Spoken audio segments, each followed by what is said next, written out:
नमस्कार। Currency morning podcast में आपका स्वागत है। आज 14 अक्टूबर। कल के सेशन में हमने USD INR, euro INR, GBP INR और जेपीवाई आईएनआर सभी में हमने एक मिला जुला स्मॉल रेंज ट्रेड देखा। हमने देखा यूएसडी आईएनआर 73.38 के करीब क्लोज होता हुआ दिखाई दिया। ईरो में 86.53 के इधर क्लोज होता हुआ दिखाई दिया। जीबीपी आईएनआर में हमने थोड़ा मोमेंटम पॉजिटिव देखा, बट जैसे हमने पहले भी कहा था सस्टेनेबल मोमेंटम नहीं रहेगा। जेपीवाई 70 के नीचे अभी भी खराब लग रही है। कल हमने देखा जिस ढंग से वापस स्टिमुलस को लेकर एक चिंता बनी हुई है, जो कहीं ना कहीं डॉलर को सपोर्ट करता हुआ दिखाई दिया और सोना, चांदी और बाकी करेंसीज में भी हमने एक बिकवाली बढ़ते हुए देखी। कल हमने देखा 93.20 के लो मारने के बाद यूएसडी आईएनआर करीबन 93.60 तक पहुंच गया। डॉलर की तेजी की वजह से हमने बाकी करेंसीज में भी एक बिकवाली आते हुए देखी, चाहे यूरो हो चाहे पाउंड हो। पाउंड में हमने ये भी देखा कि ब्रेक्सिट डील अभी भी अनसर्टेनिटी के साथ ही ट्रेड कर रहा है। साथ में कोविड के जो कंसर्न्स है और नए रेस्ट्रिक्शन जो यूके में लगे हैं वो भी एक कंसर्निंग है। जिस ढंग से लास्ट वीक हमने देखा था इसका एक नेगेटिव इम्पैक्ट पाउंड में पड़ा था, वो आज भी हम देख पाएंगे। वहीं जेपीवाई भी हमने देखा कि गोल्ड के साथ साथ जेपीवाई में गिरावट है डॉलर की तेजी के चलते।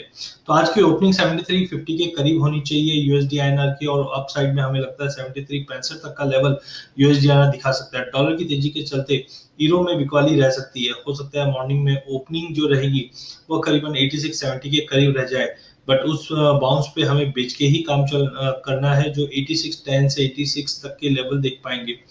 वहीं पाउंड में भी हमने देखा कि कल की क्लोजिंग फ्लैटिश थी।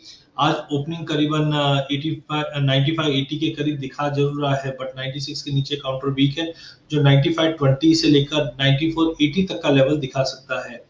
वहीं अगर हम जेपीवाईएनआर की बात करें, आउटलुक साइडवे टू नेगेटिव रहने की उम्मीद है। जो डाउन साइड में हमें लगता है कि 69.40 का लेवल जब तक ब्रीच नहीं करता है, अप साइड में वापस 69.70 से 69.80 तक का लेवल दिखा दे, बट 70 के ऊपर जाता हुआ नहीं दिखाई दे रहा है। डेटा पॉइंट की बात करें तो कल हमने काफी इंपॉर्टेंट डेटा आते हुए देखा था। यूएस से हमने देखा कि स्मॉल बिजनेस इंडेक्स में बढ़ोतरी आते हुए दिखाई। CPI core CPI in the line of expectation आया। यूरोजोन से इकोनॉमिक सेंटीमेंट खराब आए थे, जिसके चलते हमने यूरोप में और यूके में दोनों में ही ड्रॉप आते हुए देखा। आज के डेटा पॉइंट की अगर बात करें तो सबसे पहले जापान से इंडस्ट्रियल प्रोडक्शन के आंकड़े आने जो स्टेबल रहने की उम्मीद है। यूरोप से भी इंडस्ट्रियल प्रोडक्शन के आंकड़े आने जो खराब आने की उम्मीद है, जिसके चलते डॉलर में स्ट्रेंथ मिलती हुई दिखाई देगी।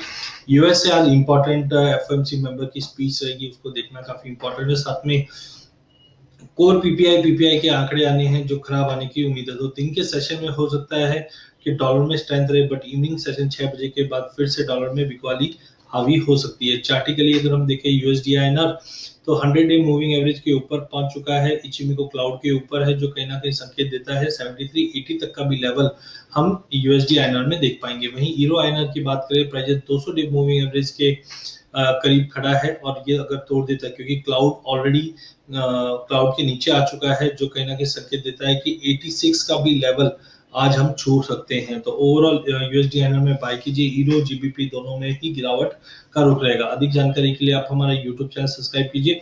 इस चैनल में हम अब तक इक्विटी, कमोडिटी और करेंसी के अपडेट टाइम टू टाइम लाते रहे।